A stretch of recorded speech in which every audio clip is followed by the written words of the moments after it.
If you are about to spend your next paycheck on this video is for you. I'm a board certified dermatologist. My name is Idriss. You've landed on Pillow Talk Derm. We do this every Saturday morning, and today we are going to cover how to boost collagen and prevent skin thinning. If you haven't subscribed, do what's good for you. Subscribe below, like the video, and let me know what you want to learn about next week.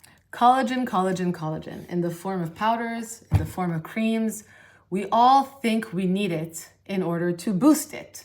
But let's first understand what the collagen actually does, where it's actually located, and how to really help ourselves boost our collagen before we go invest a fortune in something like this. This is pretty cheap. And the point of this video is not to scare you, by the way. The point of this video is to help you. What I'm about to tell you is not rocket science. What I'm about to tell you is inevitable. But if you know how the inevitable happens, which is basically declining like this, you may be able to help yourself to make the decline less aggressive so that you age slower and more steadily over time. Because the goal is not to age, the goal is to age well. So let's talk about thinning skin and loss of collagen. Collagen is the most abundant protein in our bodies. 80% of it is in our skin. And when you look at our skin, we have two layers. We have the epidermis and the dermis. The dermis is where most of the collagen lies. The dermis is where you also have elastin for elasticity. You have blood vessels, you have hair structures, you have sweat glands. The dermis is what gives our skin support, strength, structure, elasticity. This dermis is what's holding everything together. The epidermis is the top layer of the skin, where we have our keratinocytes and melanocytes. It's what's protecting our skin for the day in, day out. And it also has the ability to regenerate itself. The epidermis turns itself over every 28 days or so. But as we get older, things change. And as we get wiser, I almost lisped, things develop. And the epidermis does not turn itself over as regularly or as efficiently as it once did when we were young. And within the dermis, our collagen starts to break down. More specifically, our collagen starts to break down at the rate of 1%-ish a year, starting in our late 20s. So by the time we hit our 80s, we've lost anywhere from 65 to 70% of our collagen. And by losing the collagen, we notice sagging, wrinkles, folds, loss of volume. And with the epidermis not turning itself over as much, we notice thinning, translucency, differentiation in color. We are more likely to notice a papery texture on the surface of the skin, also known as crepiness. But beyond cosmetic concerns, there are medical implications to this as well. We don't heal as well if we cut ourselves. We bruise more easily. We are more prone to skin tears and even infections because we're not as efficient and well equipped to fight off infections. That is how skin thinning and loss of collagen go hand in hand and play together as we get older. But what exactly, other than age and time, causes skin thinning? Smoking. And I am proud to say this, and you can quote me. Quit smoking, if not for your health, for vanity's sake. Absolutely every single day. I see patients who try to deny it and lie through their teeth, but their skin looks sallow. It's like a slight yellow hue to it, and it's lacking bounce even at a younger age. So if you can quit smoking, you're doing yourself the biggest cosmetic favor. Number 2, sun exposure. Obviously, sun exposure. Chronic sun is going to maybe make you look better in the now when you're 18, 19, 20, 25, 27, 28. You know, you might feel like your acne is less aggressive or less obvious. The discoloration doesn't show as much because you're overall more tan. But over time, it's just causing your collagen to break down faster. Poor diet. High alcohol, high sugar. Yes, you want to eat more healthy.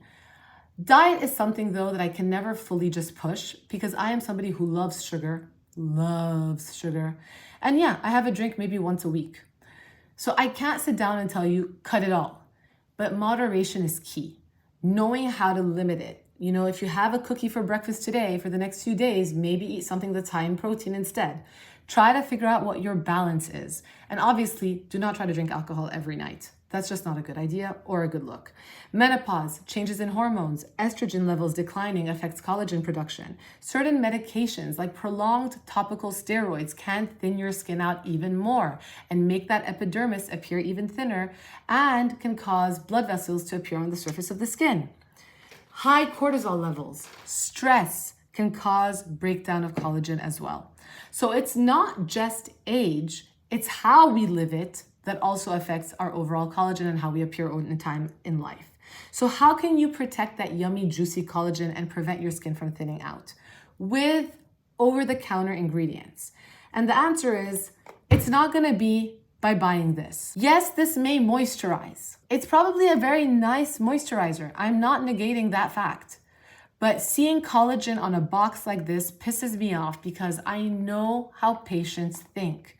And I've been told this not once, not twice, more than several dozen times. I'm using a collagen cream. Why do I look kind of like Crepey? I'm using a collagen cream. Why am I losing volume? It's not gonna restore your volume. So throw that hope and dream out the window, save it as a moisturizer, but it's not gonna restore your collagen. The number one thing you could do for your skin is sun protection. And I'm going to thank Isdin for sponsoring this portion of the video. 80% of skin aging is caused by the sun through the accumulation of year-round damage. And these are the two Isdin products that I do carry in my practice long before they ever even sponsored or came to me to sponsor this portion of the video. I love these two Isdin products and I've spoken about them in the past.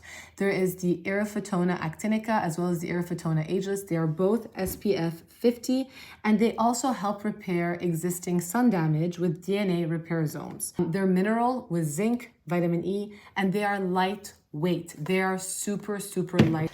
You have to shake it and it's like light, okay?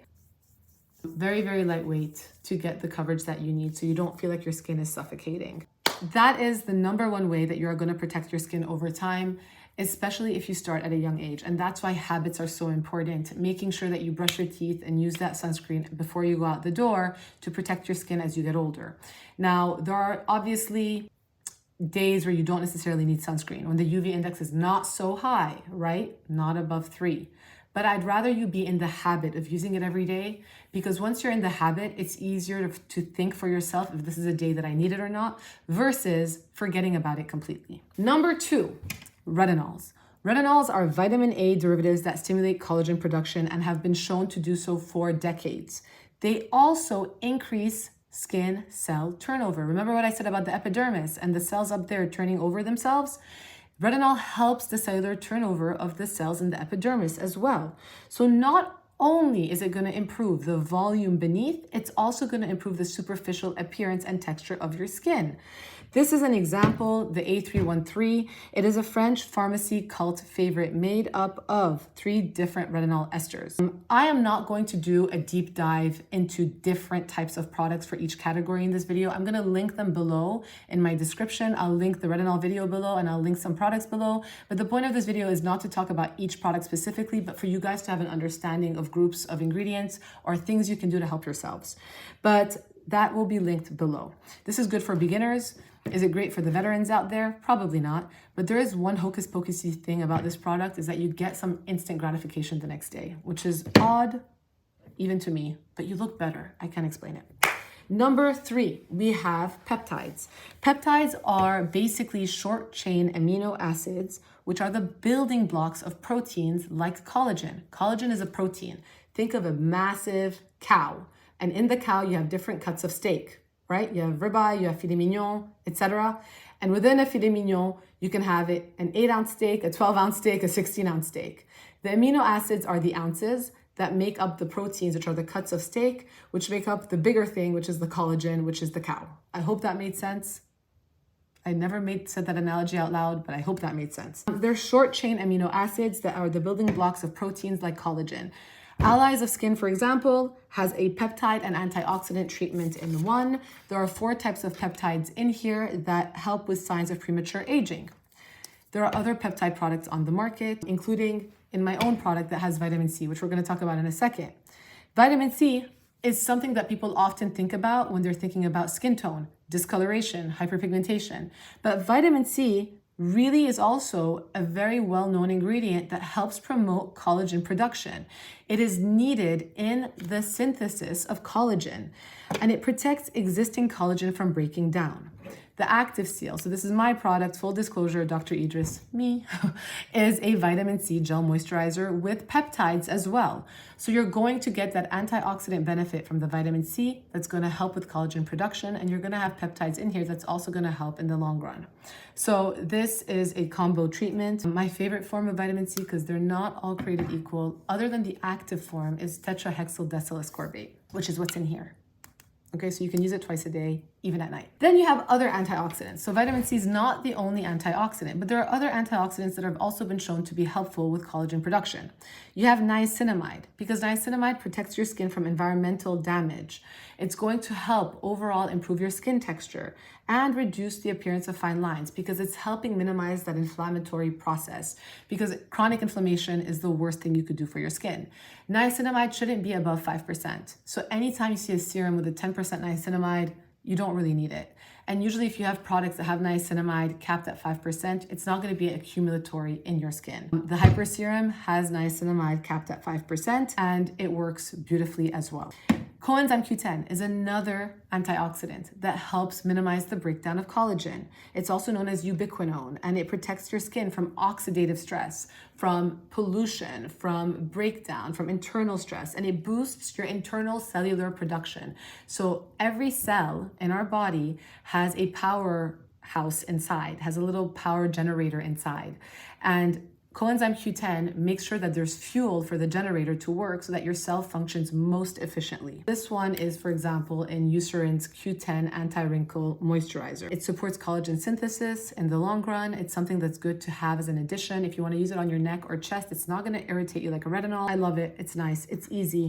Timeless also has one. There is HA in it, so if you're trying to minimize how much hyaluronic acid you're using in your routine, you probably don't want to use that one. One product I don't have here is glycolic acid. Glycolic acid is an exfoliating acid. You can find it at any drugstore brand. You can find it in the flash mask. The smallest of the AHAs, the alpha hydroxy acids, it goes in the deepest, and it has been shown to also stimulate collagen production.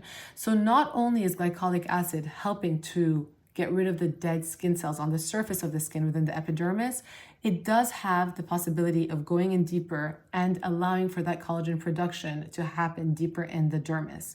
So that's why I love it as an exfoliating acid, because it has anti-aging benefits as well by promoting collagen. We have growth factors. Growth factors like this guy, which is Skin Medica's TNN's Advanced Serum. This is the one from my practice.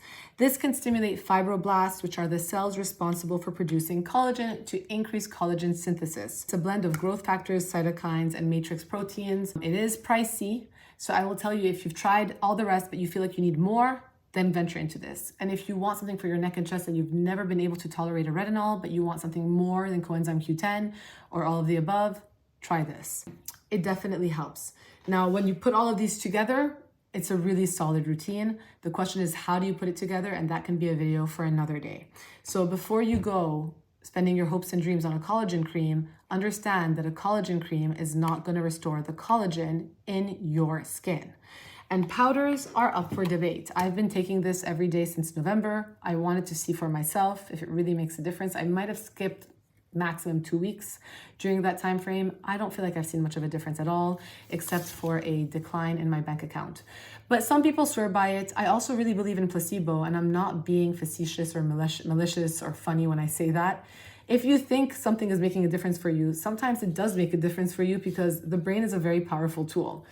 But there was one study that suggested that this does have an effect. Collagen powders has an effect by tricking your body into thinking that there's a breakdown, that it needs to promote more collagen. So that's the theory behind it. I still want to see more studies. Personally, on myself, I haven't seen that big of a difference at all by using this, but I felt the need to share that with you because I've been doing it every day, probably since the end of November or early December. Now, beyond skincare, what else can you do? Treatments at home include red light therapy. A lot of you guys ask me about LED devices and lights. It's impossible for me to give you one versus the other when it comes to the masks, because they don't all compare in terms of letting us know how many light bulbs it have, what's the energy, what's the power. So I don't know how fair of an evaluation I can make in a comparison form. But red light LEDs have been shown to really be helpful in stimulating various cellular processes in the body, including collagen production. And remember what I said about the generator of a cell. Red light helps to increase ATP production by stimulating the mitochondria. The mitochondria is the generator of the cell to produce more ATP, which is the energy currency of the cell. So it increases the production of cellular activities, including collagen synthesis. Basically, red light stimulates the mitochondria. The mitochondria turns on and starts churning, allowing your cell to be more efficient and more productive, and allowing your cells to produce more collagen. That's how red light works.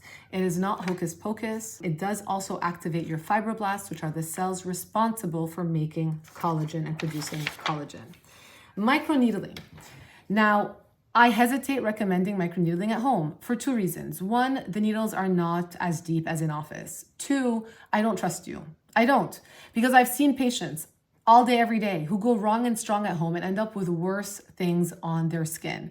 And I don't want you to go more aggressive with a short needle. You're only going to cause micro tears on your skin and cause inflammation. But microneedling, when done in office at a specific level and depth, can help stimulate your own collagen production because it's going to prompt your skin to release growth factors, and it's going to help remodel and rejuvenate the appearance of your skin. In addition, PRP, platelet-rich plasma, can also be a great adjunct to microneedling in office. You cannot do that at home. And something else you could do at home is potentially microcurrent, like the NuFace or the Zip. Microcurrents also help generate ATP from the mitochondria to enhance cellular production within your cells and enhance collagen production overall. So that, I think, is all super helpful. And if you don't want to spend $200 on a device because you're never going to use it and it's just going to sit by the side of your bed, mine is right over there. Oh, by the way, that's an LED panel, and that is the microcurrent NuFace device in the gel. I just buy regular ultrasound gel. Foods you can eat can also impact your collagen. Now, this is one that I have a hard time fully recommending because I'm never going to tell you only eat berries. But incorporating these foods in moderation, if you can do more of these foods, even better for you, more power to you. But I try to have a balanced diet by having foods that have collagen boosting nutrients, like things with vitamin C, zinc, and copper. So you're talking about citrusy fruits. I love lemon. I put it in everything. Leafy greens. Spinach is my favorite form of salad. Eggs, fatty fish like salmon. Foods that are rich in amino acids, the building blocks, right?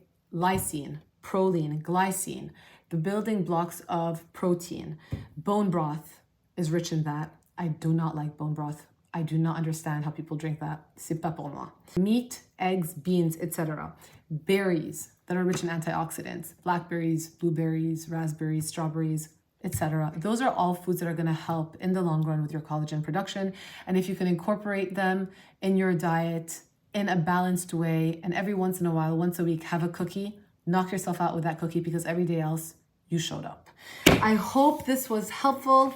I hope you guys learned how to boost collagen and how to prevent skin thinning in this video. And if you guys want to learn more about it or have any extra questions, let me know as always below. Have a beautiful Saturday, guys, and I will see you guys next week.